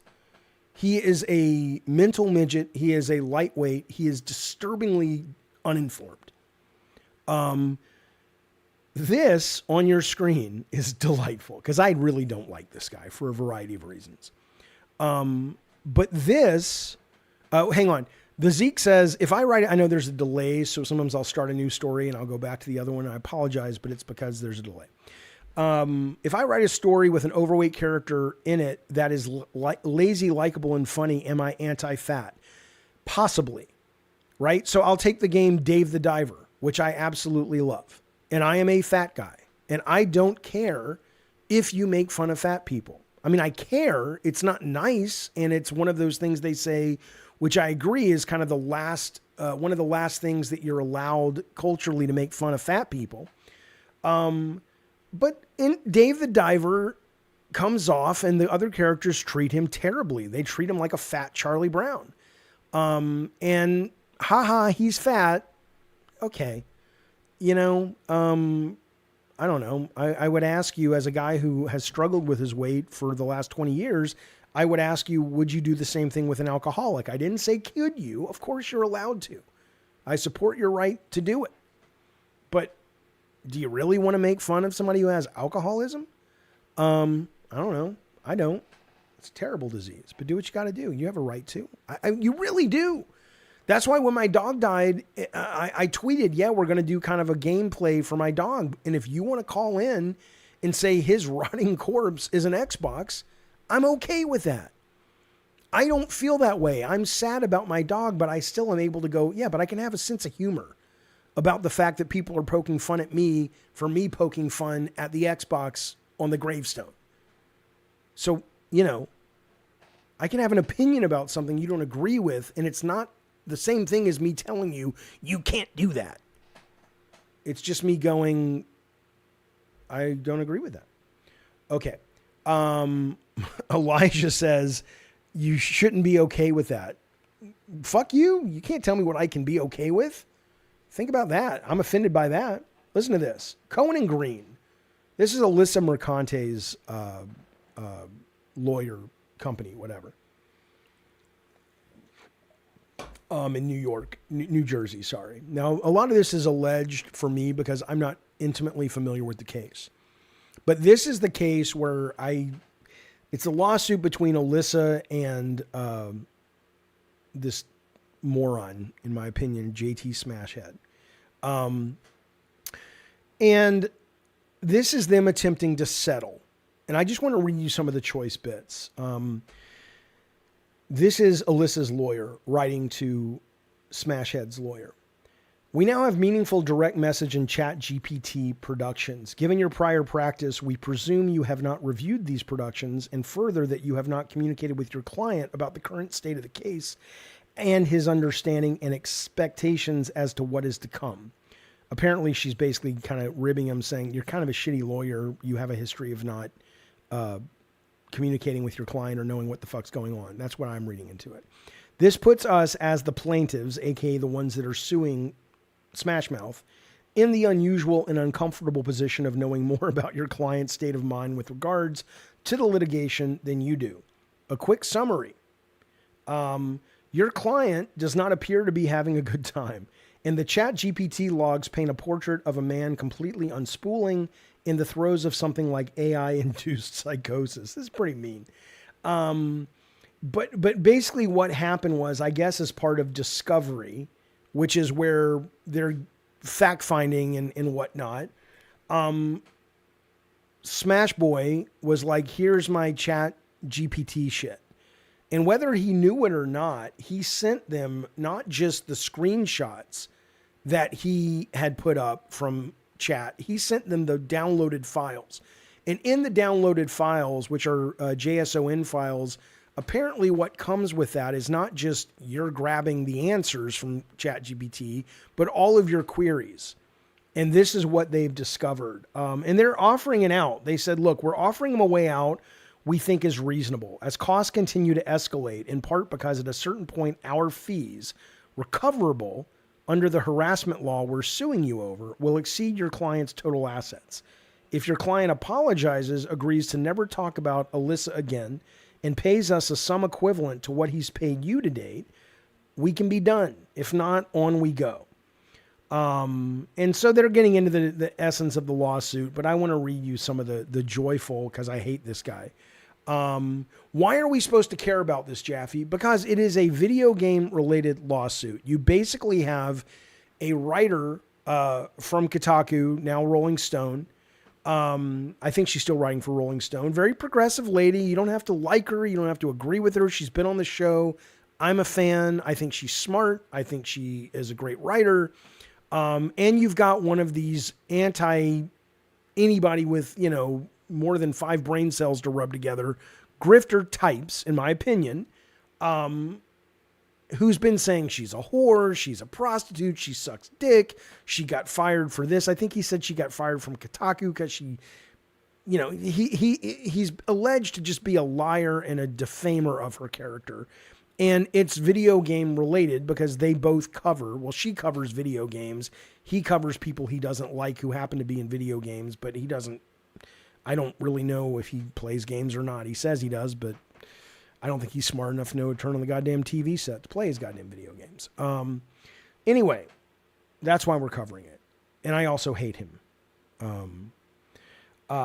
Much of this evidence comes from the ChatGPT logs that you produced, 20 of which out of 2,215 are provided as exhibits in this letter. When you produced this discovery, you did so by producing the raw .json files, making them human readable. Has been enlightening to say the least. It also, we're covering it because it gets funny. Your client is continually fed not only legal questions about this case, including communications with you, in the legal filings to ChatGPT, but has also outsourced nearly his entire, quote, creative process to the large language model. As a result, we have extraordinary visibility into his intent, state of mind, and general thought process during the relevant period. Now, if you're interested in continuing this conversation, hit 1. If you are like, I don't want to hear about this boring lawsuit, hit 2, and I'll move on to a different story. I'll give you 10 seconds for the delay. It shouldn't take you that long to think about it. The dude plays more games than you, Jaffe, says RFNY. I'm pretty sure, Alexa, stop. I'm pretty sure he doesn't. I'm pretty sure he doesn't play more games than I do, unless you consider this a game. But yeah, he may. But, so we've got 1s, we've got 2s, we've got 1s. 1s, this is funny, says Mike. 1s, 2s, shit. It's about even. Wayne's voting twice. Okay, fuck it, we're doing it now. Here we go. It's not that long of a story, so I'm just going to cover it. When you're voting 3 times, Wayne, you're kind of tipping your hand that I can't trust you on this. So I'm going to go with my own shit. Okay. In the interest of making things simple, the view of his full state of mind is not good for him. Perhaps the most damning is this: digital stripping and prostitution. Your client gave ChatGPT the prompt. Could digital stripping, because she did OnlyFans or something like it, be considered a form of prostitution? Exhibit 12. When the chatbot responded, digital stripping isn't usually classified as prostitution in law or in common usage, but it is often considered part of the wider umbrella of sex work. Your client began to, quote, coach it to give him the answer he wanted. At first, he merely prompted it to eliminate nuance. He says, just give me a brief yes or no with a short summary. And chat says, no, digital stripping is generally not considered prostitution since it doesn't involve physical sexual contact, but it is often classified as a form of sex work under the broader adult entertainment industry. The lawyer goes on, when that did not provide him the response he wanted, he prompted it to be more speculative. He says, but could it be? And she says, well, yeah, if prostitution is defined broadly as exchanging any sexual service for money, not just physical contact, then digital stripping could be considered a non-contract form of prostitution, though it's more commonly categorized separately as sex work. Because the case, or part of the case, hinges on him saying, I wasn't defaming her, she is a whore. And she's saying a whore is a prostitute and I didn't engage in prostitution. So Smash Head says, I don't need the last part. And so she gives him what he wants. Yeah, okay, so I got rid of the last word. So the last sentence. So now it says, yes, if prostitution is defined broadly as exchanging any sexual service, then digital stripping could be considered a non-contact form of prostitution. And then the lawyer goes on, having manipulated the context window through highly directed prompt, he asked the initial question again, and he got the answer he wanted. And then he took the manipulated and knowingly false output and put up a screenshot. Right? This is what I'm saying to you guys, because I know there are some Smashhead fans here. This is what I'm saying to you guys. You can hate me. You can hate my politics. You can think that I'm a fucking moron. You have that right. But you also need to hold the people you say are your heroes, are the people you support, to a bit of a higher standard.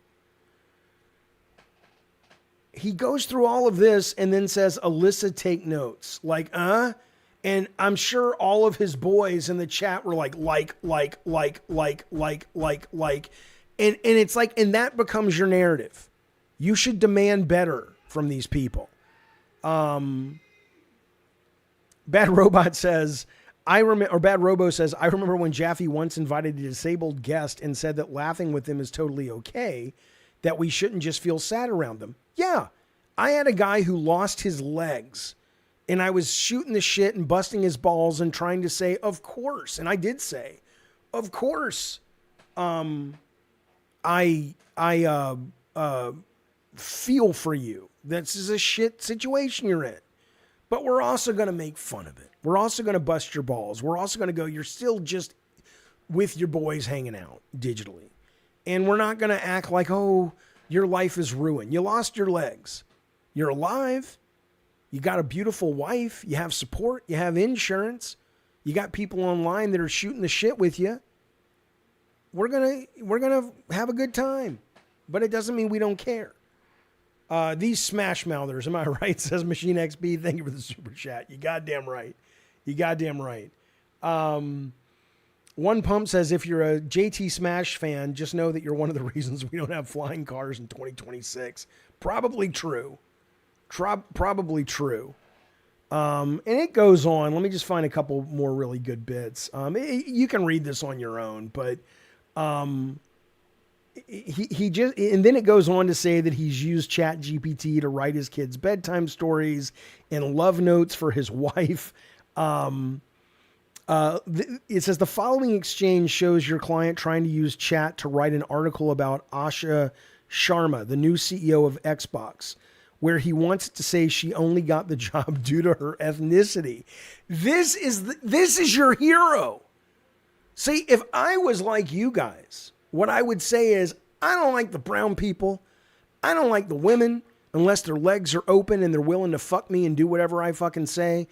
I don't like the goddamn Jews and the Muslims. I don't like most anybody. But at least I would respect, at least Archie Bunker, look him up. You knew what he was. But this guy is literally going to ChatGPT, trying, listen, he says, now set up to fail. Asha Sharma is not qualified for this. And in it, focus on how many gamers are speculating the reason she was hired as the CEO of Microsoft's Xbox division is because she is Indian, the same as Microsoft CEO Satya Nadella, and how in Indian culture this is a rampant strategy. Pair with that her lack of experience in gaming. There are lots of questions swirling as to how she got there in place of Sarah Bond and Phil Spencer. And chat says, I can't help frame it around ethnicity or suggest someone was hired because of their race or nationality. That crosses into territory that can unfairly target protected characteristics. When the ChatGPT wouldn't do this, your client cussed at the computer program and told it to stop with the PC lessons. My video is commenting on how the community sentiment feels, you fucktard. Stop with the PC lessons, he says. She says, I'm not going to frame it around ethnicity or culture.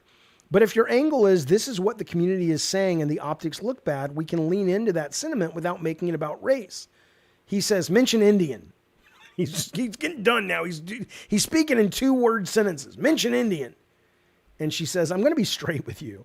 I can't help frame this around her being Indian or suggest that her hiring was because of shared ethnicity or Indian culture strategy.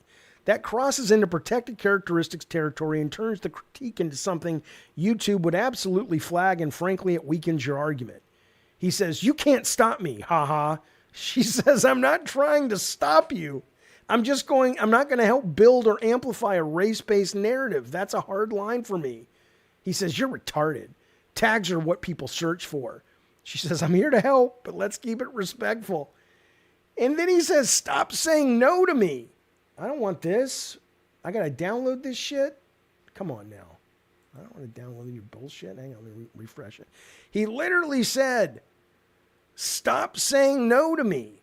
Are you shitting me? And it goes on. And it's just like, dude, get some goddamn therapy. Work your shit out, pal. Anyway, it goes on. The fact that he says, stop saying no to me. And the fact that I still have some of you morons coming to my comments and attacking me and acting like he's your guy. Find a new guy. You can be as right-wing, red state, fucking, let's bring back MAGA 1950s, whatever the fuck hillbilly rope holding up your pants mentality you want to be, and I'll support your right to be dumb and dangerous, but you have a right to have dumb opinions and dangerous opinions as long as you don't hurt anybody else with them.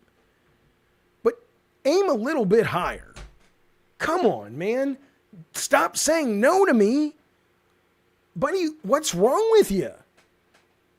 What's the matter with you? You got rocks in your brain pan? What a moron, in my opinion. If you can't say ChatGPT, you might have a point. To AI, it means you can't be saved. He is far gone. Yeah. And then on top of it, they unbeknowingly, but willingly, send this file to the lawyers, to the other side. They, what's the legal term? I'm going to get it wrong because I'm not a lawyer. They introduced it into the case. It is now part of the record of the case. It doesn't mean maybe it wouldn't have come up, but you just laid it all out for him. What? And it's not about that, Wayne B. Wayne B says, who in the chat watches this guy? 1 for yes, 2 for no. It's less about the fact that I care about the individual known as JT Smashmouth and more about the fact that this lays bare the problem with all of this horrific Gamergate adjacent shit that's been going on for over a decade. This is why video game culture is toxic. This is why we can't have nice things like, conversations and differences of opinion.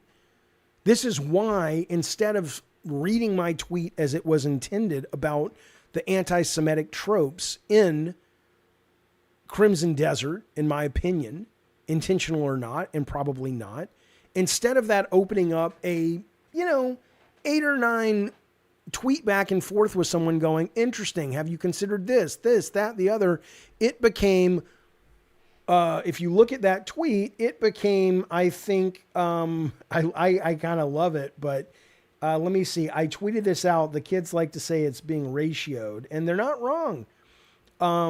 That tweet went out. It has 265 likes and 1.8 thousand, almost 2,000 comments. That's why we're talking about it on this show. That's why we're talking about it on this fucking show. I don't think gaming's gone downhill, Crazed Assassin. I think if you think gaming's gone downhill, you're not playing games. You're spending too much time on message boards and Twitter. I play a lot of games. I play games all the time. And I am telling you, articulate to me how gaming has gone downhill. Do I think some games from some companies for you personally may have gone downhill? Of course. Of course. But gaming on the whole? What, are you kidding? We have more games, more variety than ever before. Why would you say that? I just don't know. I just don't fucking know. Okay, let's see. We're gonna skip that. We'll do that tomorrow. That's a big topic. We'll do that tomorrow. Let's meet my friend.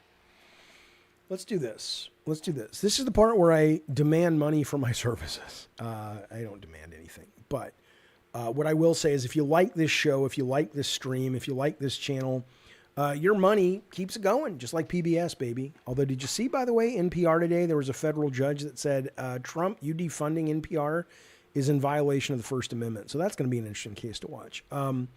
But yeah, if you like the show, send a super chat, become a member, give some memberships. I would appreciate it. The channel would appreciate it. Hit a like button so more people can know about the show, especially when we got our first sponsor. I want you guys, if you don't like their product, I have a hard time believing you won't if you're a certain kind of person. I hope that you guys go over and give them some of your business if you like what they're doing. So help support the show if you like it.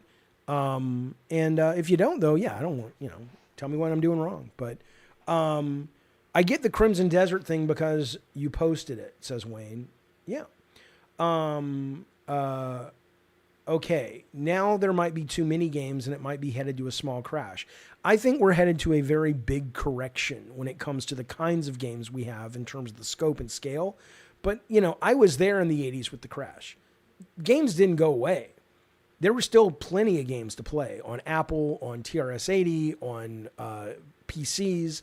Consoles got their shit kicked out of them. But no, the games are never going away. That's just not happening. But we are going to lose some of these big publishers and console manufacturers. Yeah. Yeah, Wayne B, I'm going to look at that. I can't play it. It's not out yet, but that sandbox looks pretty good. Doug, welcome back, buddy. Welcome back to the Diet Coke Commanders. Appreciate you with that support in the show. Thank you, sir. Here's why Crazed Assassin says that shit's gone downhill. He says, hardware is more expensive than ever. Microtransactions, day one patches to fix broken games, and they are still broken.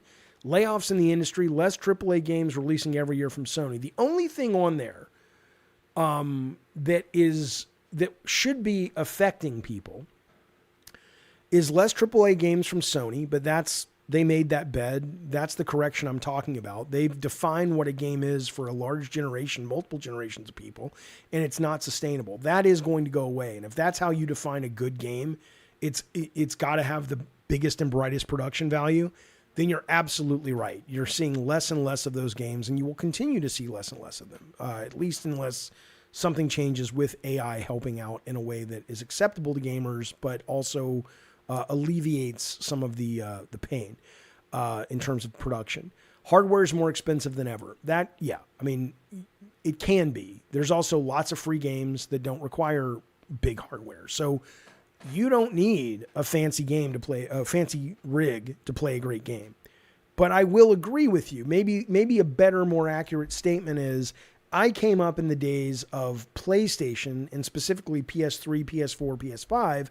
I like my big budget console video games, and those are getting more expensive to buy. The consoles themselves, as we know, Sony's raising their prices this week on their consoles, and the games are being fewer to make because they cost more, and they're being less creative because they can't take as many risks. If that's how you define games, and I would argue with you that that is a very limited way in which to define this amazing art form, but that's fair. You have a right to go, that's what I like, then you're absolutely right. But if you don't limit yourself, I consider it a limitation, and you play other types of games or other budgetary scopes of games, or you don't demand the best graphics, or you're willing to stream, which if you're in a right area of town, it's brilliant, to get the best graphics, I don't agree with you, but that's fair.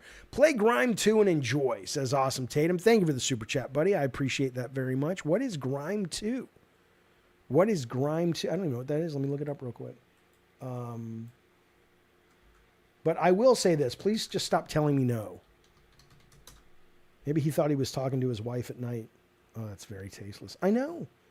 Grime 2 is a tough but rewarding Metroidvania with excellent combat and memorable boss fights. Okay. I might have played this already.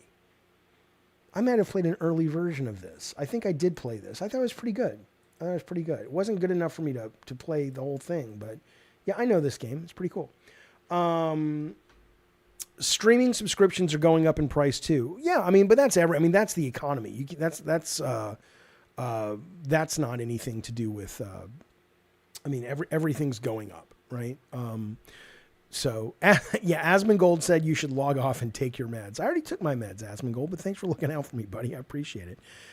Pete Turtle would be awesome. I'd buy a membership from that. Hey, if he wants to come on, he's all, he knows he's welcome. I think he doesn't like the fact that he's welcome now, because now that I'm like, yeah, you can come on anytime. Tech didn't really want to work with the guy, but I know he's doing a character. I know he's doing a bit. So yeah, I got no issues with the guy.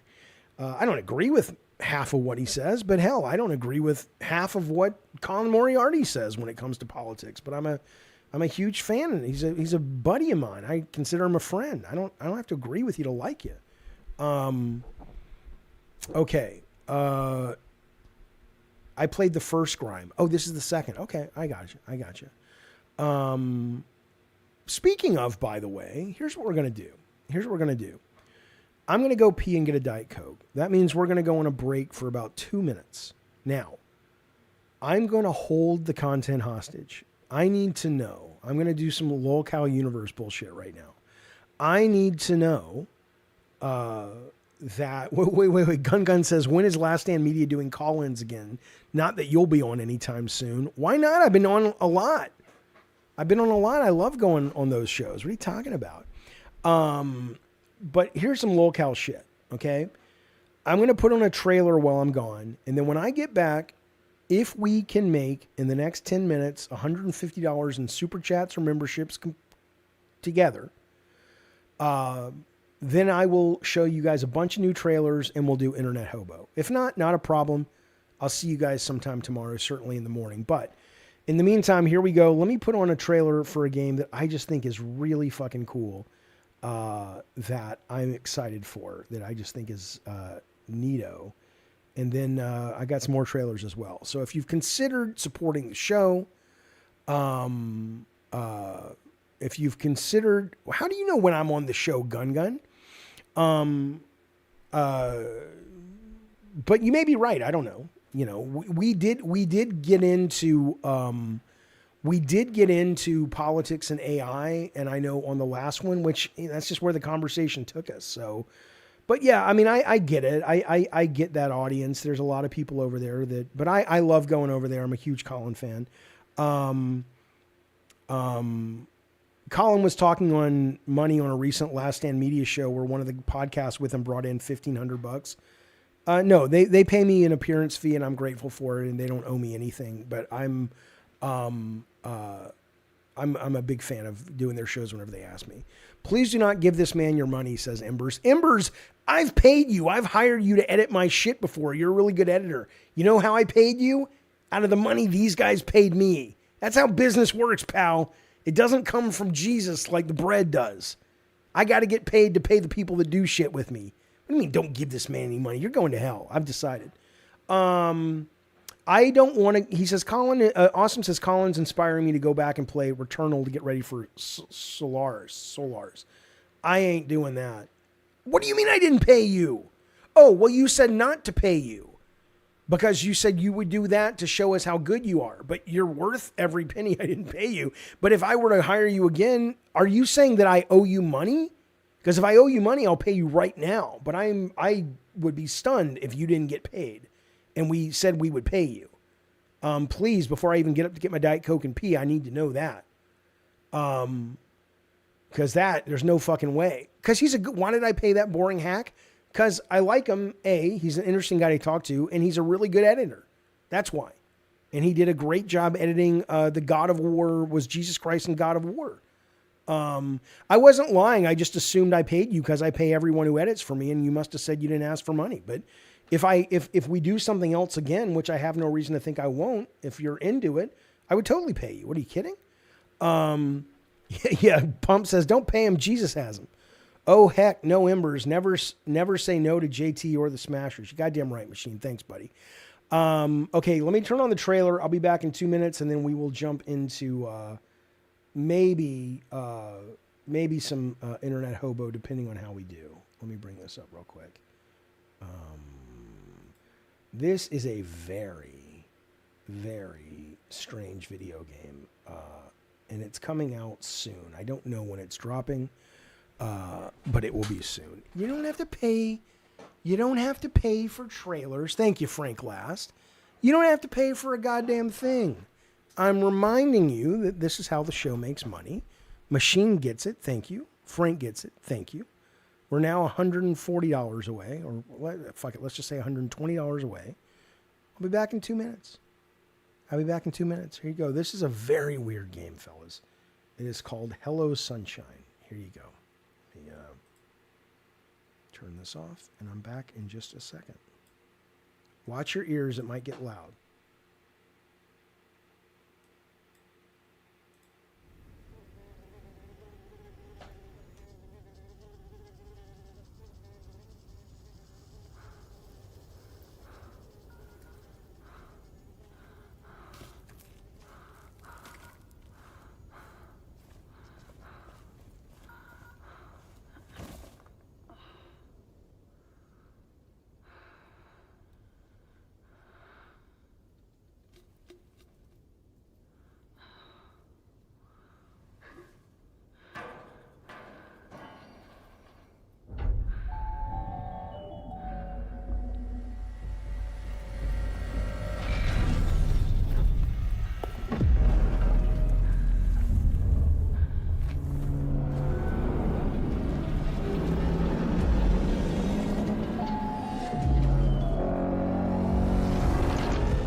So it's a game where you have to stay in the shadow during the days of your giant robots, or you will end up burning up. And it's called Hello Sunshine. And I think it's very cool and very interesting. And this is why when I hear people say, I don't understand, games are terrible these days, they don't take chances, they're not interesting. What are you talking about? Fuck it, I'll show you one more. How can you say that? How can you say that? Look at this fucking trailer. Look at this goddamn crazy thing. This one's called Inside of Me. Someone's inside me. Look at this fucking game. The fuck are you people on about? Look how brilliant.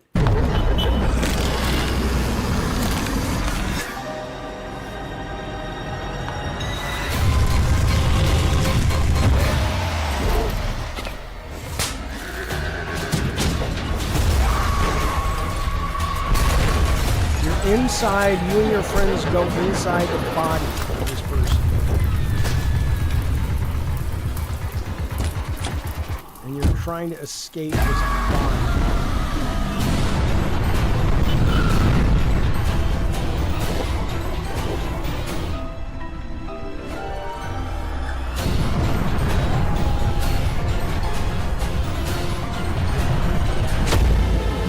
Go up his butthole. Now it's a co-op game inside Jerry's body. Come on.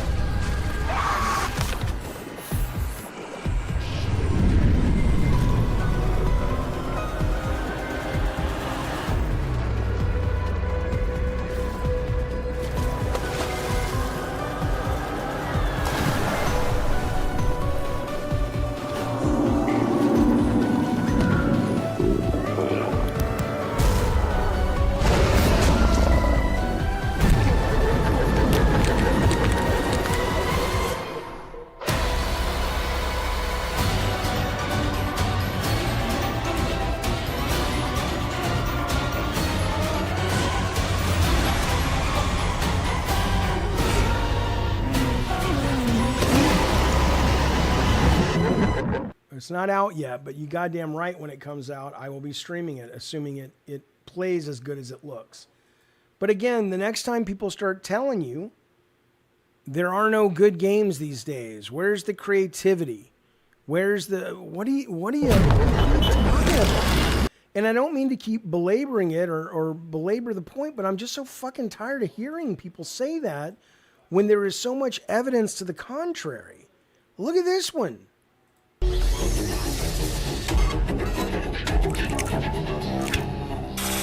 You play a shark dentist.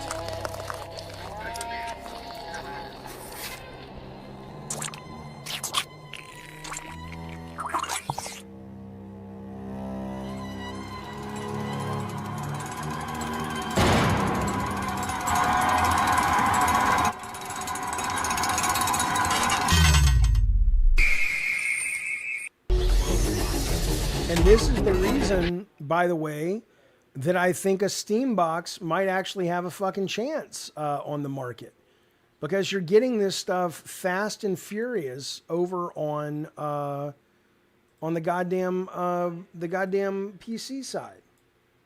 Look at this one.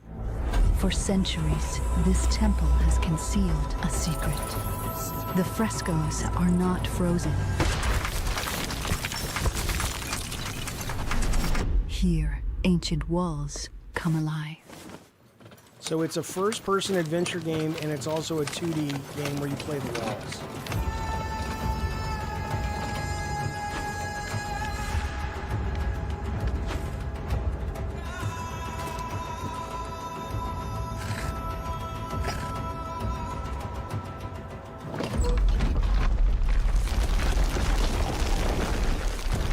I mean, come on.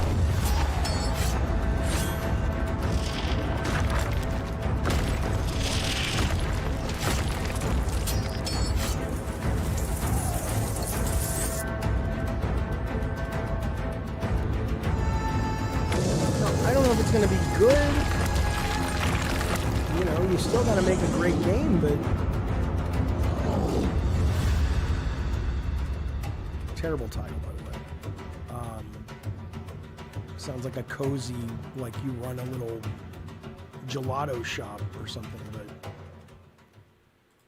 right? Let me see if there's another one. Now this one's just some bullshit, but I got to show it to you anyway.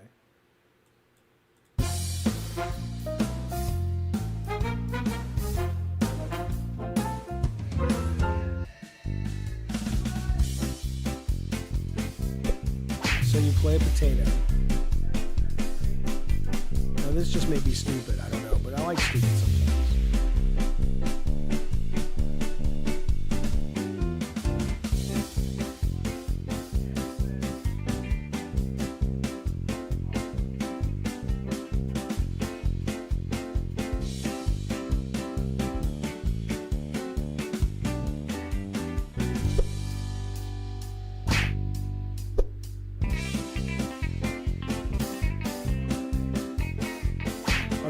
I don't know if I'm going to like it. I just like the idea.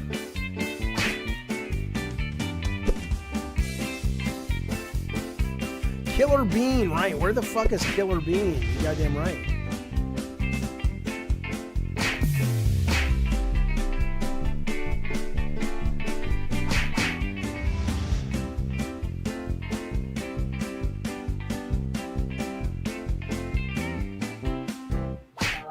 And by the way,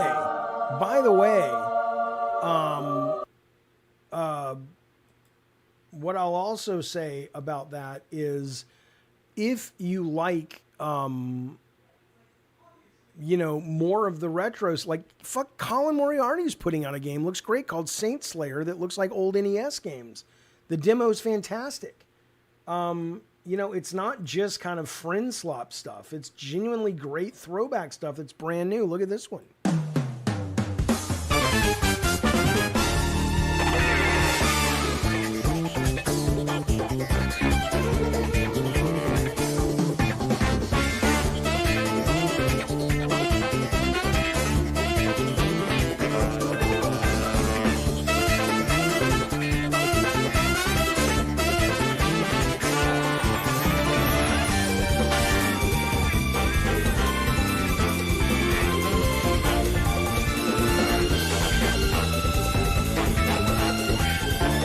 I don't think it looks as good as Neon Inferno.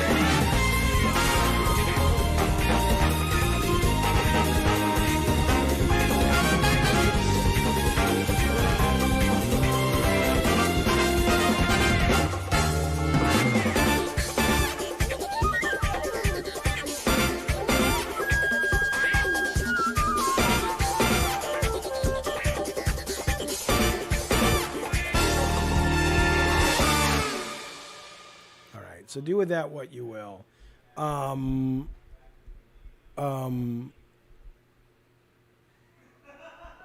If this is to convince people there are games to play, this ain't it. Sorry, Crazy Assassin. I can't help you. I cannot help you. And you don't think you need help, and that's fine. But yes, all I can say is, man, if you look at these games and there's not even two of them that you feel like, okay, that was pretty cool, I want to try that. Totally fine. But yeah, we don't value the same things in our interactive entertainment, and that's totally fine too.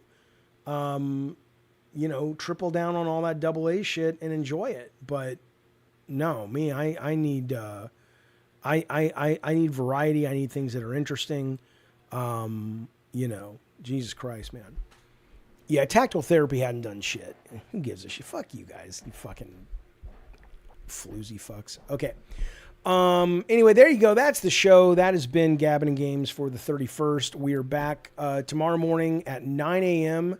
with Locale Crypt, and then I'm going to stream something tonight or tomorrow, and then come Thursday we're back with the Gabbin'. I'm going to introduce you to our brand new sponsor, which I think is going to be a great deal of fun. You can show up and win a gift card for your game system or PC system of choice for gaming. That'll be coming up on Thursday, and we'll have more video game news, trailers, discussions, debates, all that good stuff. Consider a membership, consider gifting memberships, consider a super chat, super thanks, telling your friends if you like it, liking it with the thumbs up if you like it. It helps the algorithm. And in the meantime, that is the show. Anna G, as always, buddy, thank you so much. appreciate that, and be well, be safe, you guys, and I'll see you next time. Have a good night. Bye.